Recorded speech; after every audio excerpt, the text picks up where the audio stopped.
I think we'll just make a start now. So thanks a lot, everyone, to come and join us on another webinar from the Health and Social Care Improvement team on meaningful engagement. Today, we're going to be talking about living well with dementia and supporting people with dementia. And as I was saying, we're going to try and use our phones to figure out how well we can interact and contribute. So on that note, I've got like a wee question on the screen for you.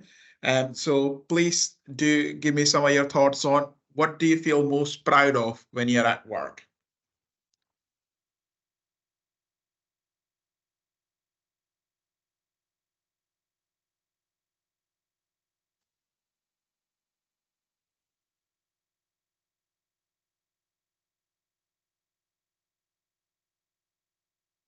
This is wonderful. I can really see a theme here, making a difference to the residents day by day, even the smallest change, helping people achieve their dreams and goals, making a difference. Absolutely. And making people smile, relieving stress, the great work we do as a team, cracking, working as a team to provide care. Lots of absolutely brilliant examples of what should and does make us proud when we're working in our various services, making people, creating outcomes that really matter for people in their lives. Thank you. Thanks a lot for that, folks. So now that you're a bit more into how you use your phone, I'm sure we'll have lots of opportunities for you to continue to contribute. So quick overview of what today is about. So today we'll talk a little bit about what dementia actually is and how does it affect us. Of course, it's a whistle-stop tour, with it only being a 1 hour long webinar, but in the end, we will share quite a few useful resources with you to aid further learning and development. If you want to explore, learn, and develop more with regards to dementia and how to support people with dementia. We'll talk about some approaches you can use to support meaningful engagement and encourage people to be independent, kind of doing with people rather than doing for people. We'll share a few examples of what good care looks like from the perspective of, say, a family member who has, parents who received care at home services, and both of them had dementia, and also from one of our scrutiny colleagues later on in the day. We'll talk a little bit about how we can make conversations more meaningful when the time available to us is limited. And as I was saying earlier, we'll share some helpful resources and further reading with you towards the end as well, so that you can enhance your knowledge further. So without further ado, I will pass you on to Maureen to talk about everything dementia. Thanks, Anuj, and thanks everybody for coming along today. I think I'm preaching to the converted anyway, seeing the responses. So this makes my job much easier, and I'm sure you could probably teach me. But anyway, what I'm going to do today is I'm going to look at what makes engagement meaningful. But before we do that, we will be looking at the complexities of dementia and how changes in the brain can affect how somebody presents. But before we look at any of that, a wee point of note here. I'm really aware that while you're all in the caring role, you may also be caring for loved ones. And we're going to be touching on a number of elements of dementia that's worthwhile remembering that not one person will experience everything that we're going to discuss. But if you are finding this hard to hear, please just step away from the presentation at that point. And Anuj is also going to put in the chat the Alzheimer's Scotland Dementia Helpline number. So if any of you need to call that at any time, it's a free phone number and it's a 24-hour service. Okay, so why are we looking at this? I think it's important that you're aware of the numbers. There's approximately 90,000 people in Scotland have a diagnosis of dementia. We also know that there's many more have dementia and don't have a diagnosis.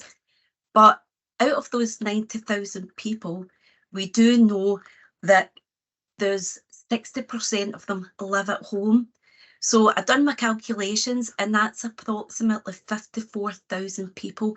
And if you work in care and provide care at home, you are absolutely going to be working with people who have dementia. And why do we need to make sure that every time we engage with somebody, it's meaningful? Know how it's not a task, that it makes a difference to these people. So we could say many things, but I think just recognising how important your role is. What you do and how you do it has a huge impact on that individual. If you get it right, if you make it meaningful, if you have that connection with somebody, you will make a difference to them. You'll have them, they feel valued.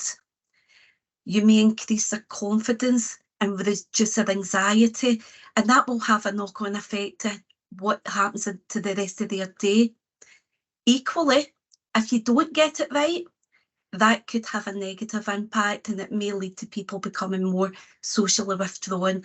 So I think it's just about thinking each time you engage with somebody, is this meaningful, or am I carrying out a task? Now, before we go in to look at each of these areas I've discussed, we have a wee question for you. So we're looking for one word, and it's asking you, what might you notice about a person with dementia?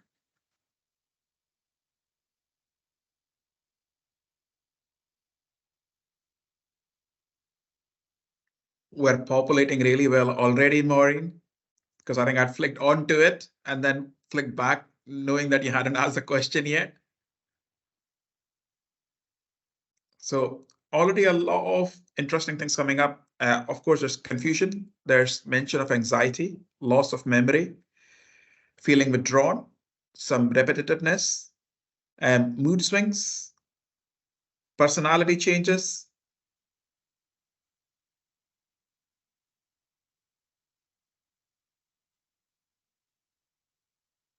A lot of people have mentioned anxiousness and confusion, as we can tell in the word clouds with the words getting bigger. Some frustration, feeling removed, feeling frightened, frightened, scared, depressed, tearful, feeling disconnected. So some really powerful words and emotions coming through here. Angry, feeling slow, feeling inactive, some loss of inhibition, difficulty with the skills, some pure skills, feeling paranoid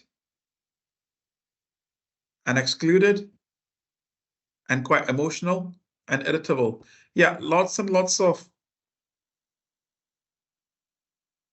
interesting information specifically regarding the person and how they might feel and how they might present.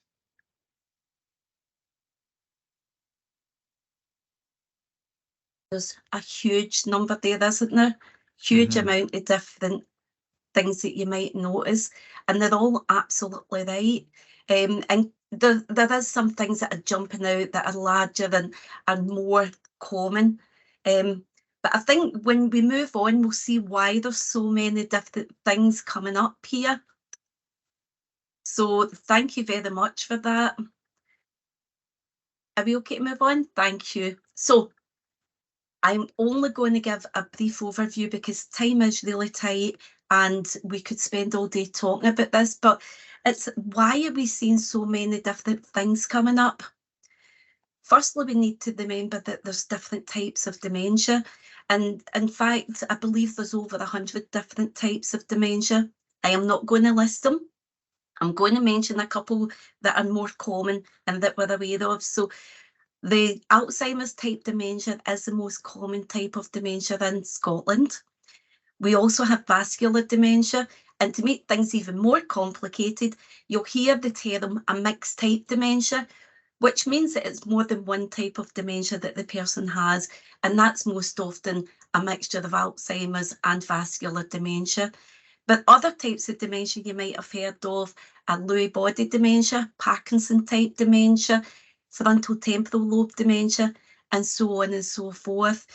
And the reason we have the different types of dementia is what they're doing in the brain is different. and how that then presents in the individual is different as well. So for instance, it could be to do with how well the blood is flowing through the brain and carrying the oxygen around the brain. It can lead to like scarring in the brain or cell death amongst the brain. But there's also things that we have protein building up in the brain and plaques, or it may be that there's a reduction in what's known as acetylcholine in the brain. And as time goes on and there's more of that happening, that's how you see people are changing over time as well. On top of that, you may have heard of the term biopsychosocial. So the biopsychosocial aspects are looking at the person as a whole. So the biological aspects is what's going on in that person's body. So it could be things as simple as, are they in pain? Do they have constipation? And so on and so forth. When we think about the psychological aspects, do they have depression, anxiety? Are they feeling nervous? And how they're feeling from a psychological perspective will impact on how they present in everyday life as well. And then the social circumstances, and they're hugely important as well. So if we think about, is that person living in poverty? Are they getting good nutritional meals? Can they afford them? What is their social connections like? Do they have good family networks around them? Are they able to engage with people? And what is the environment like that they're living in? Again, we have the age of the person. When we have a younger person with dementia, there is that likelihood that they will deteriorate at a more rapid period. However, there's other things like, do they have a mortgage? Are they still working? Have they got young kids? And what that means for them. With an older person, are they frail? What is their support network like round about them? Most often, older people, you'll see it's their partner who's at that elderly stage as well that's there to support them. And on top of that, they can have the comorbidities. So people, if they have dementia on their own, we're only looking at that, but most often they have other things going on with them. Are they diabetic? Are they frail? Is there risk of falls? All these things that need to be taken into consideration that make people present very differently. People's natural personality and attitude can have an impact to how they present as well. And the different stages of dementia, how as that dementia progresses. You need to be trauma informed as well, knowing that that person's experienced trauma in their past, and thinking, even if you don't know about that trauma, taking that trauma-informed approach will give you an understanding as to how they may be responding in a particular way. You've also got to think that you can create trauma yourself if your approach is not right, and that there may be trauma from natural diagnosis in itself and people trying to come to terms with that diagnosis and what that actually means to them. Some people have insight into their diagnosis and their condition, and that can lead to them feeling embarrassed, maybe becoming a bit withdrawn, a lack of confidence. They're not wanting to put themselves out there, how when they know that they might make a mistake. Other people have a lack of insight, and in some respects, I often think that might be a bit kinder for the person because they're oblivious to these changes that are happening, but it can make it a real challenge for you as a carer when you're going in to provide care to somebody who can't understand why, because they feel perfectly able to do things themselves. Next slide, please. So on top of all of that, we then have what's going on in the brain. So the brain's made up of many different areas, and each area will control and manage different things that we do and we say and how we behave. And we don't have time to go over all of these, but I'm just going to point out a couple to let you see what that actually means and how that would impact on how somebody's presenting.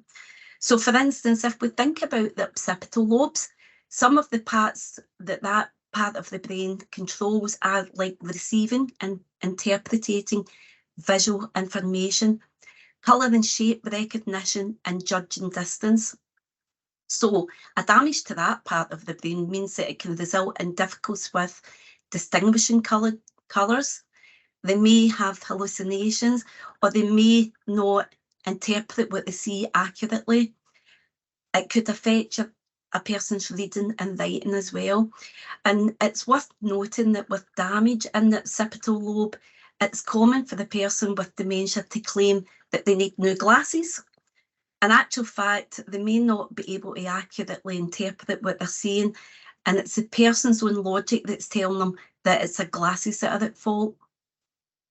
Another part of the brain that you may see when it's impacted on is the frontal lobe.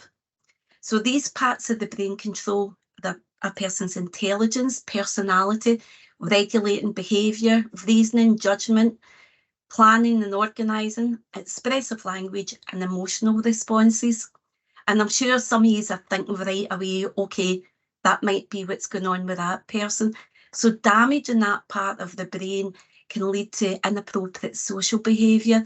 Things like if somebody's swearing, urinating in public, taking their clothes off, eating non-food products, or pinching for your plate. It can lead to personality changes, mood changes, can affect problem solving, interactions with others, and repetitive actions. And I'm sure many of you have seen somebody who's just want to keep folding the clothes and or picking up things constantly, and that could be that part of the brain that's affected. And it's worth noting the frontal lobes essentially control who we are perceived to be as a person, our personality, our responses and behaviours. So damage to that part of the brain can essentially remove that safety net that allows us to distinguish between appropriate and what's inappropriate.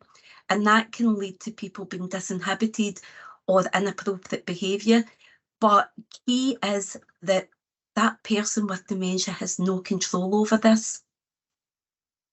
If we look at the different stages of dementia, in the early stages of dementia, it's mostly a person's thinking that's affected.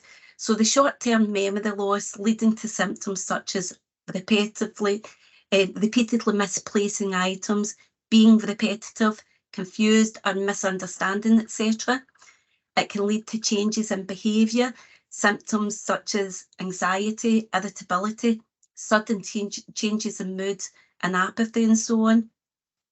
It can also affect judgment and planning and insight. The middle stages, the moderate stage of dementia, is probably where you're more likely to become involved with somebody. So in that middle stage, you'll find that the symptoms I've just described are more distinct and more limiting as well. And there's other symptoms, and that might include things such as perception of time that can be affected. So things like believing things happened recently when in reality it was such a long time ago, or the opposite thing, with thinking that it's been ages since I've seen somebody who only visited the day before. Or they might think they've just eaten when actually it was quite some time ago. There can be communication difficulties as well, so problems finding the right words, difficulty keeping track of a conversation or understanding what's been said. They might need help with daily tasks, so that could be their personal care, hygiene, eating and so on. There can be changes in behaviour, depression, pacing, swearing, agitation, disinhibition, I'm not saying it right, verbally and physically aggressive, delusions and hallucinations, and limited awareness of danger. So things like possibly walking out on the road without checking or sitting too close to fire and so on. And then in that more advanced stage, this is where the person will be near total dependence. And the symptoms of there in the first two stages are much more prominent. And signs and symptoms all include unable and unaware of time and place, severe problems with speech, increased problems with mobility, continence, eating and drinking, increased risk of infection as well. What I need to say is these stages aren't rigid and changes do happen over time.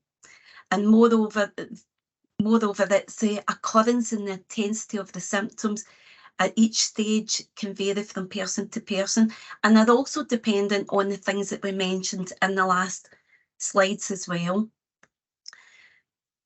So, having described all of that, now we're going to look at if this was you. So I've got another question for you. And the question's up. So how do you think experiencing these changes might affect your mood, your feeling, and your emotions? And you can answer, it can be a longer answer if you want as well.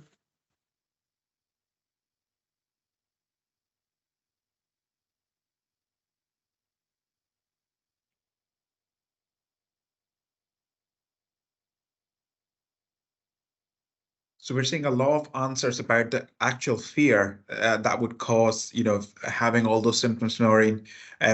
We're talking about feeling alone, feeling low, feeling afraid and anxious, being tearful, being low, panicking,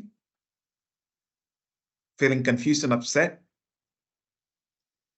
I think that feeling of fear and loneliness is coming across as a mood and an emotion the strongest.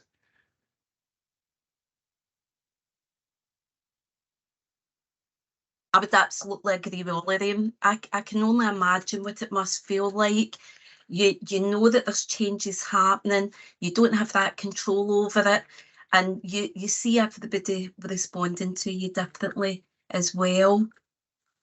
So what I want you to do is take how you think you would feel, and we will then look at why it's important. I think that goes without saying, why it's important that whenever you're engaging and interacting with somebody, you make it more meaningful. Are we okay to move on to the next slide, or do you want to pull up any more? Well, just having a quick look. So, there's some additional things about feeling lost, it being disorientating, feeling bewildered,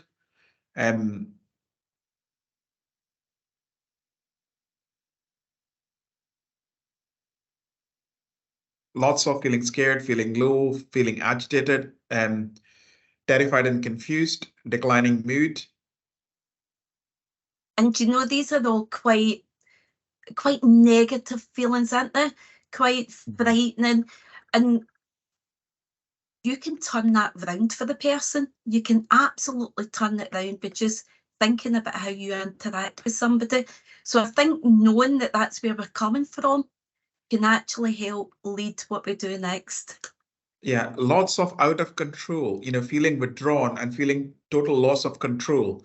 And that kind of really, really is good to see from a response to this, because that almost tailors how we can and possibly should be. So, I mean, I'll move on at this point, Moin, because I know you've got a few things to speak about. Yeah. So thanks very much, everybody. It shows to me that you totally get it. You know what it'd be like if that was happening to you. And that's really quite powerful. So what do we do? Time can be limited, and it's how you can make the most out of that meeting with the person. And in some instances, I know it may only be like 15 minutes. So key to that is understanding the person. I think hearing all the complexities round about it just reinforces that need to know that individual person, how dementia is affecting them and who they are as a person. And that goes hand in hand with knowing their likes and dislikes. I mean, how frustrated would somebody be if they were getting called Maggie when they've always used Margaret as their name? Some people like to be called Pet and love, and other people find it really quite patronising. So understanding that person helps you to know how best to engage and interact with them. If somebody has glasses and hearing aids, please make sure that they have them, that the glasses are clean and the hearing aids are in and they're in right. For them to be able to engage and communicate fully, they need to have these aids. So it's hugely important that you take the time to make sure that they've got them, and it's their best chance of being able to retain information as if they get that information accurately. If we think about the environment, it's almost like setting the scene. So we need to make sure that there's good lighting and that the area that the person's working in is clutter-free. Now, people do like things to hand, so it's not like clearing the decks and having nothing to hand, but it's about the essential things being there and removing the clutter that's stopping them from getting their things. I think you need to be careful about the noise going on round about. So if you're going in to prepare a meal, think, is the kettle on, the microwave on, the telly blaring in the background, and then you're wondering why they're not engaging in that conversation with you. So just think about what's going on from a noise perspective. Equally, having lovely music in the background that the person enjoys may be the thing, and it may be the thing that you're going to talk about. So that's taking me on to the reminiscence side of things. Reminiscence is a fabulous way of connecting with somebody, but you don't have to see that as an additional chore. That's something that you should be enjoying as you engage with somebody, and use what's round about. So if there's an ornament sitting pride of place, there's bound to be a story behind that ornament.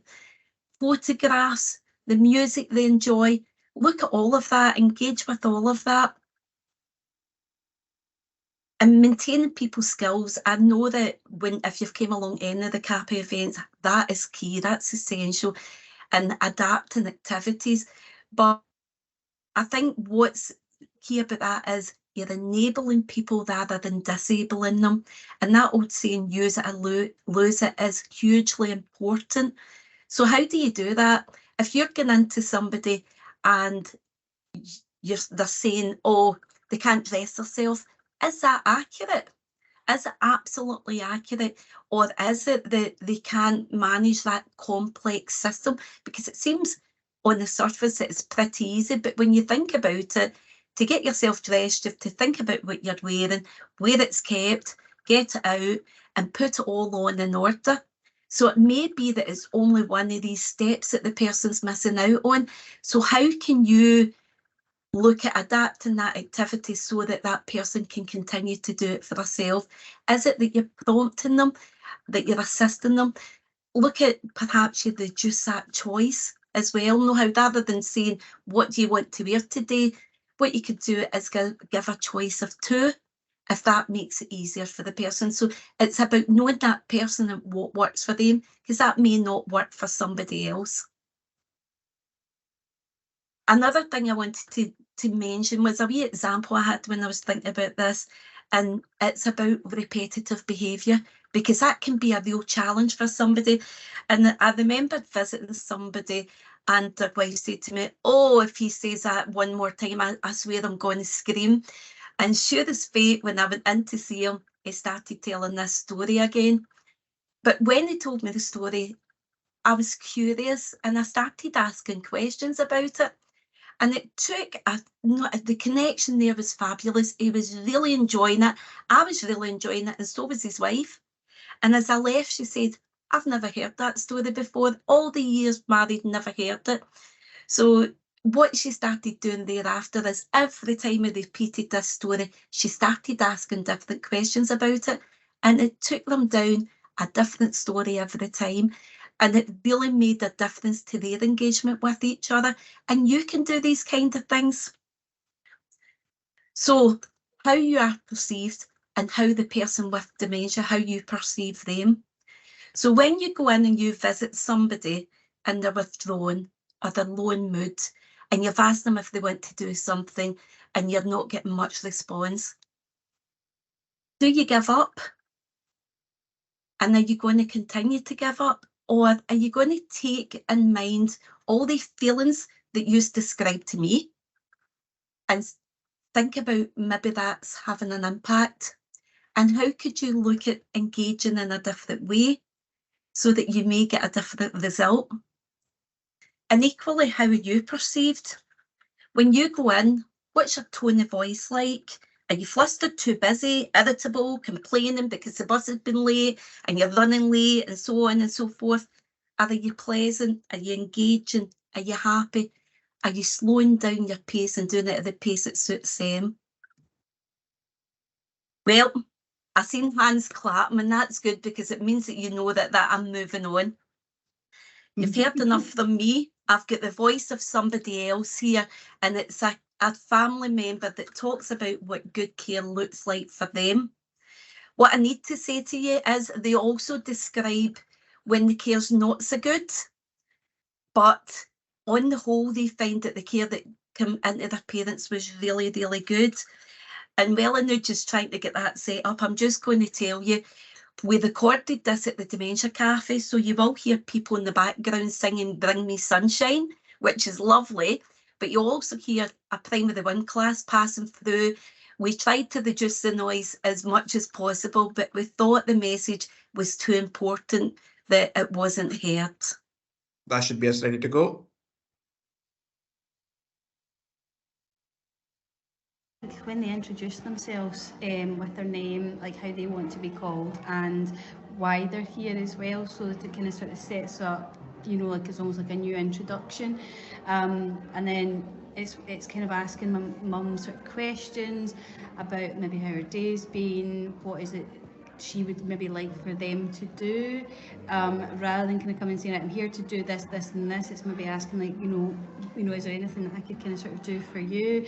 And then, you know, listening to that and then saying, and maybe if we do kind of maybe give your medication, would that be okay? I'm just going to sort out your medication for you. I'm going to give you like a glass of water, or would you prefer something else? So it's giving my mum the choice of what she would like to happen in that experience, rather than necessarily saying, right, I'm here, give me your tablets, here's your water, here's there. It's kind of having that kind of conversation and having it, even with dementia, is with my mum, it is mild, so it's kind of having that open-ended kind of conversation, and it's not authoritative or dictatorship, or, you know, she doesn't have a choice, because one of the things for it to be meaningful is that they're coming into her home, and it's having that respect in her home that she is not a child, you know, she is an adult that needs help and support, but is also can make choices when she wants to be able to make them. But then the meaningful is if she makes a choice that perhaps isn't a good choice, that they are then able to kind of maybe use that kind of connection to then kind of try and coax and you know, support her to make a better choice, rather than kind of sort of telling her what to do. So for me, it's when it's kind of consistent with a particular person that comes in that knows my mum, and knows her personality, when she's having a good day, when she's having a bad day, being aware of her rather kind of more complicated medical needs. So like with her being diabetic, they're aware that, you know, she does need to eat with certain medication. Not that we're asking for expert knowledge, but just being kind of aware of that. And then if for one example in particular, there's one girl that will definitely phone me and say, look, your mum's refusing food. I'm just making you aware of that. Has she eaten, you know, to make sure this medication is going to be okay or not? Should I try and force a little bit more? And I use the word force, I don't really mean that, I just mean encourage. And it's kind of looking at the person, not just kind of coming in and giving the medication, but kind of looking at them as a whole. And I think also really good care is when it's the same person that's doing the morning and the afternoon and the evening is an ideal situation, because then they can kind of see my mum through the rest of the kind of day. If she is having like a sort of worse kind of morning, then by the time they go back in, she's kind of picked back up. Or if they've not, that they say, look, you know, we need to come and maybe look. I think when there is a lack of communication, when there is maybe not so much like relief carers, but if there's been a change in schedule, the person doesn't maybe have the notes available, they're kind of going in not really knowing what they're kind of going into, they're kind of on the kind of foot. Also maybe when information, so for example, like the gas hob's turned off, I do have a note saying that, but it's knowing where that note is, which is in the kitchen. It's things like not saying that, you know, my mum will fix something later for her dinner, because she won't. And it's the regularity of having the same carer is great, but when it's not, it's making sure that information is passed on, and that's one of the big things that we have found not to be the case. Also, with not maybe engaging with the person, like with my mum, so like not maybe having a conversation with her, literally just kind of coming in, you know, ticking the boxes, not sort of asking her actually how is she, is there anything that they could do for her, you know, to almost gain that rapport, which I think is really important. And when it's been bad care, that is the issue. The example would be with my dad. What it was is that it was a carer had came in and was due to give my dad his medication.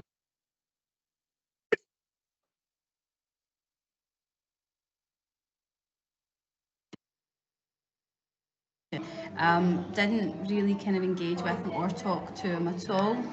And literally was giving the sort of trying to give his medication.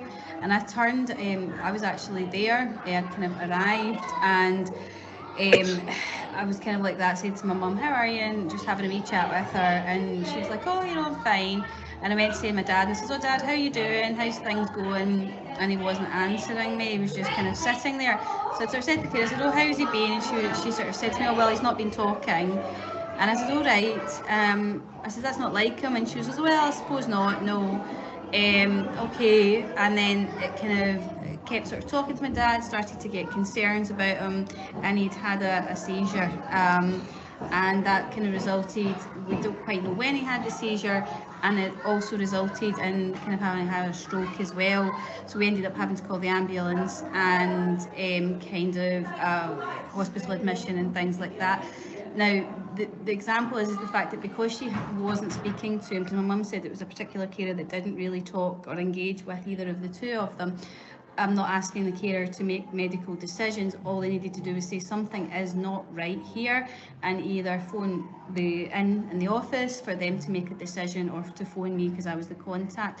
And it was just by chance I was there to then do the onward referral. Had I not been there, then I think the situation would have been much worse. And it's just about having that ability to just ask very simple questions to see, is somebody responding, are they doing okay?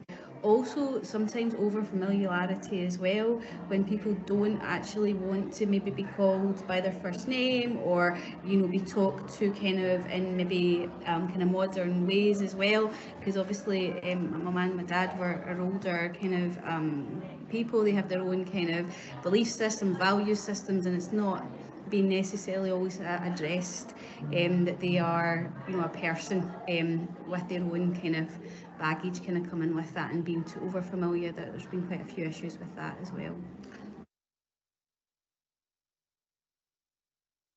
Thanks. Well, Anna, just getting that sorted back out again for our next speaker.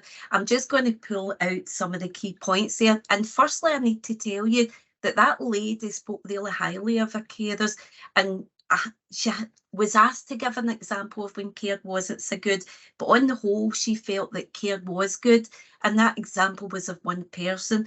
But the key things that I'd pulled out from that were absolutely knowing the person, being respectful and engaging, giving choice, and how vital communication was, and overall valuing that individual.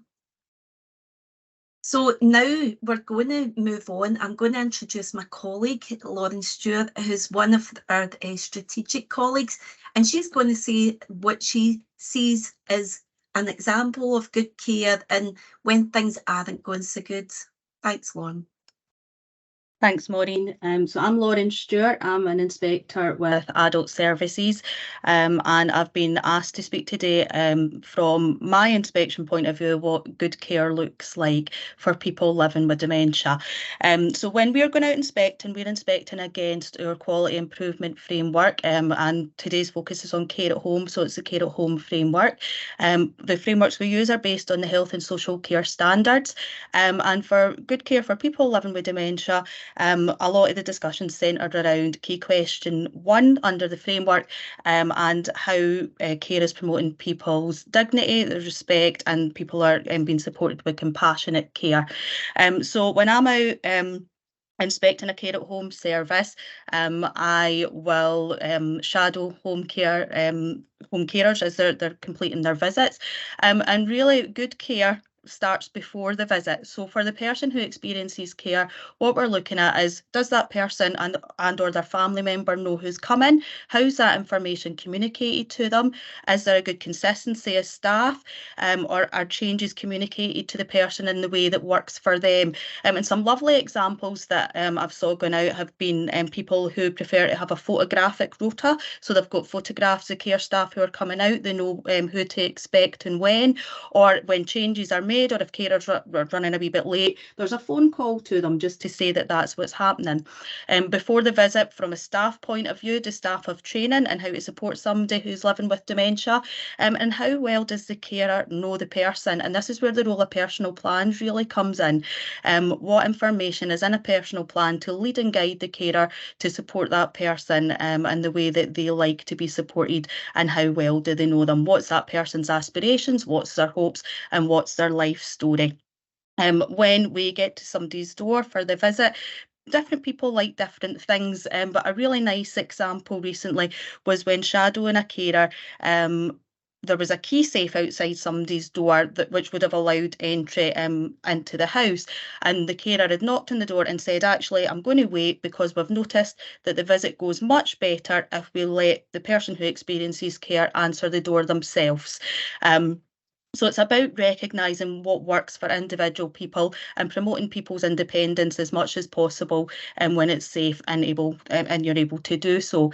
As the family member in the previous recording touched on, using somebody's preferred name and announcing who you are and why you're there to support somebody, including, showing an ID badge, or you're wearing your company uniform, and all those things just really help promote that understanding of what the carer is there to do.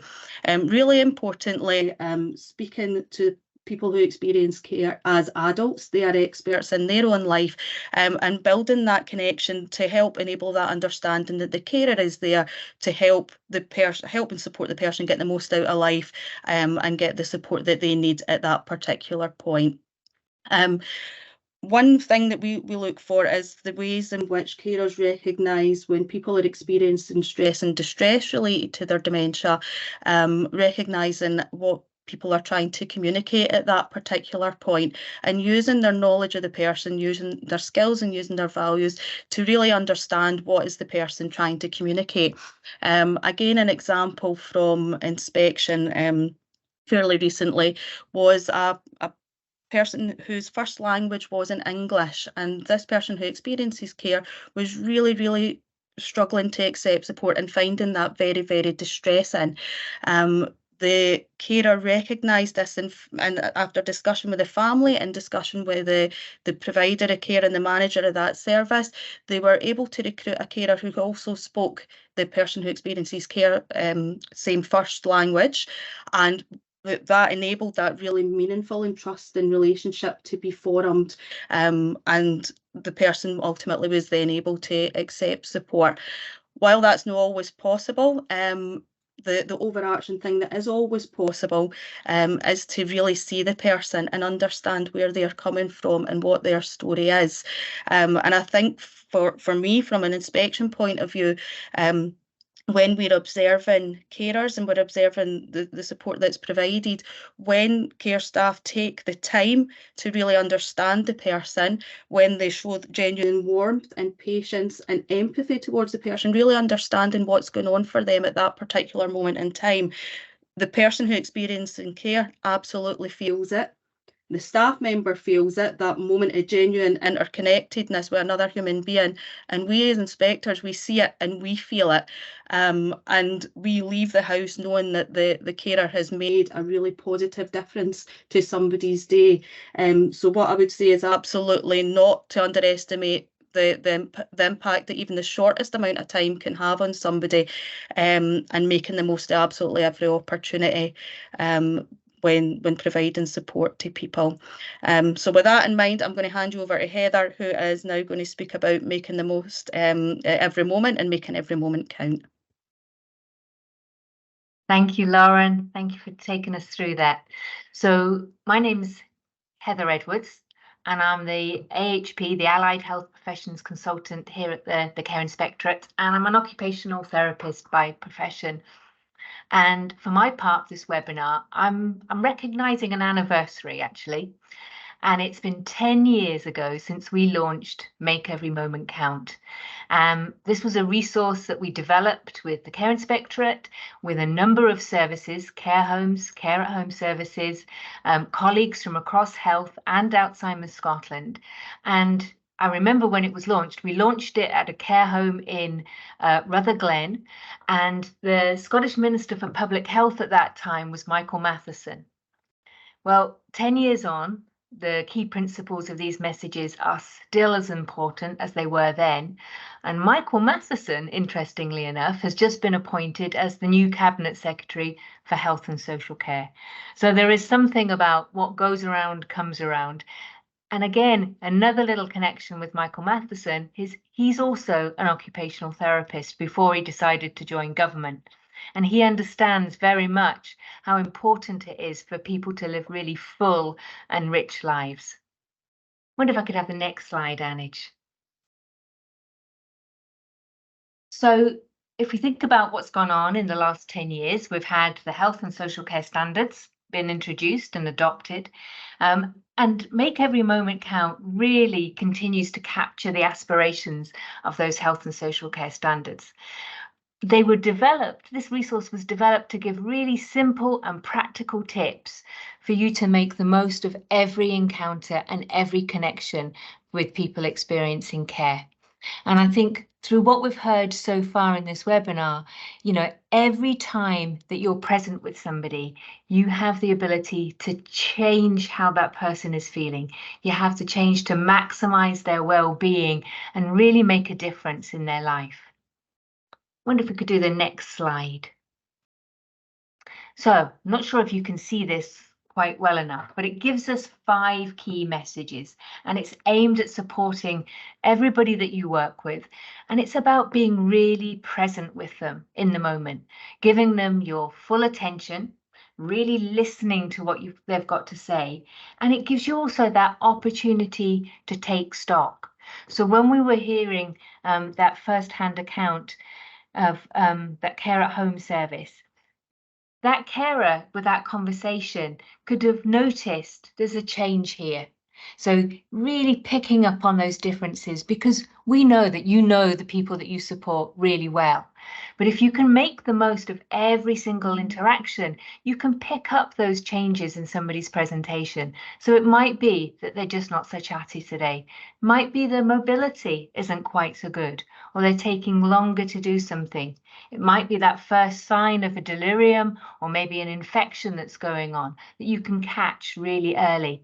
And it's really getting you to think about, what am I noticing here? So those key messages, getting to know me. You know, if you think about people experiencing care, we want to know their likes, their dislikes, how they like to be supported. But that's also for you as well. And I want to make those links across between that real relationship-centered care here. What's good for people receiving care is actually really good for people that are giving and supporting people as well. So if you think about the team that you work in, it's really important that you know each other, you know how you work well together as a team. The next key message is it's not what you do, but it's just how you make me feel. Wonder if we could pop back a slide there, Anij. Thank you. And that's really, really important. That bit, we can do tasks really, really well. And people are really diligent about doing the things that they need to get done. But it's about how we make somebody feel while we're doing that. And that's really important. Know what I can do and how you can support me to do it. So that real part of the CAPA principles there. How do we support people to stay as independent as they possibly can, or as they want to be? And how do you make me feel comfortable and safe and secure in my surroundings? When we asked you about how you would feel if you found yourself in this situation of living with dementia, there was a lot about fear and a lot about anxiety. And if you're not sure what's happening, if you're not sure who's coming to your door, you're not sure about what they're going to do, then that fear is going to increase. And if the fear and anxiety increases, then the adrenaline is going to be surging through that person's body, and they're really going to be on edge. And it's going to be more difficult to do some of the things that you need to do to support that person to live well. And to really think about the little things that all add up. They can really make a huge difference here. Next slide, please, Anij. So thinking about this resource, once we launched it, we went back probably about a year, 2 years later and started talking to some services about how they've used this, because any resource that we develop is lovely when it comes out. And these were a nice sort of fold out little thing that if you'd been at any of the Scottish Care conferences, you probably picked up. But they've got to be practical. So they've got some key messages, but we found that a lot of people were actually using them as part of their supervision. They were using them for group discussions in their teams, and they were working their way through them. So if you think about it, if you think about key point 3, know what I can do and the support and how to support me to do it. So you could start to work through some of those key points underneath and start to think, how do I do that? If you don't do it, you might think, you know what, I'm going to be really intentional about really thinking about how can I break down a task. So maybe somebody, and I know there's time factors involved in some of this, but you know, if somebody can dress their top half while you're helping with the bottom half, just that sense of satisfaction of being able to do something can really go a long way. So we recently heard from a woman called Helen Johns, who has just published a book, and she's written a story about her mum's experience of living with dementia. And in that, she actually talked about finding this resource on our website and using it to support her mum both at home and also with her transition into her care home. And she also then used it with the staff and introduced it there. And she said it had a huge difference. And one of the key points that she came across was, for her, the most important part was that understanding of it's how you make me feel. She noticed that her mum would have different reactions depending on the different carers. And sometimes there is a bit of just personal preference. But again, it's that huge impact that we can have on other people's sense of well-being. So we know that, you know, if we've had that poor day, you know, things haven't gone quite right, we're in a rush, we're feeling frustrated, that will probably have an impact on how we interact with other people. But similarly, our experiences with what we get back for people can also have a big impact on how we're feeling. So if you think about those occasions when you've enabled somebody to do something and they've succeeded, how that's made you feel. And if you started to string some of these moments together, it can have a huge impact on your own well-being. And I want you just to think about the possibilities of really having the impact on staff well-being across your whole organisation, on retention, on sickness absence even. If you get more out of your work with every interaction, it will really have an impact on how you feel about the work you do. So, mindful of the time, we've got a last question for you with your AHA slides. So I want you to think about a time when you've made that connection with somebody, maybe supported them to do something that really matters to them. And I want you to think about how it made you feel. You were on the receiving end of this. How did you feel when you did that interaction?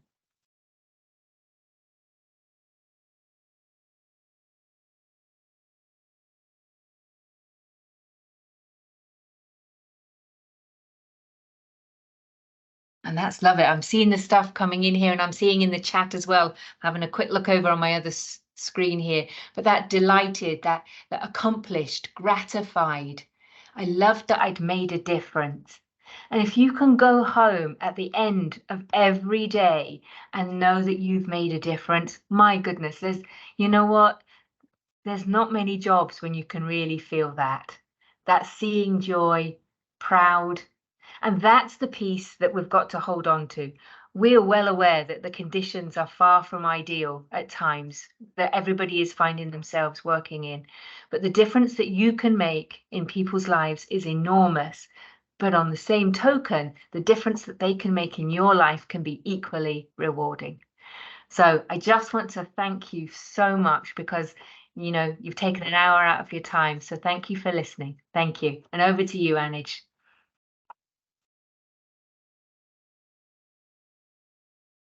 Thank you, Heather.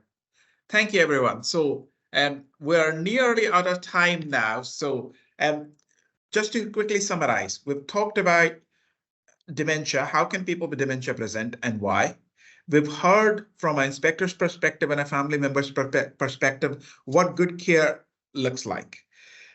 We've heard about Make Every Moment Count, which is a fantastic resource that really makes you think about making the most of every single opportunity you've got to spend with that client and what it gives to them and what it gives back to you.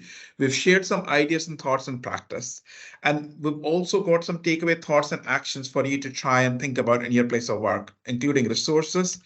But one of, being care about physical activity improvement advisor, I have to talk about care about physical activity. So one of the things, I find with people with dementia, it's so easy to overlook when somebody's having difficulty to take over and doing for them rather than doing with them. And I just thought using a couple of quotes to maybe highlight what a difference that can make, so if I just pick on a couple of quotes, because we really don't have enough time to go through them all, but we cannot truly help another if we're constantly doing things for them, because we're doing is creating dependency.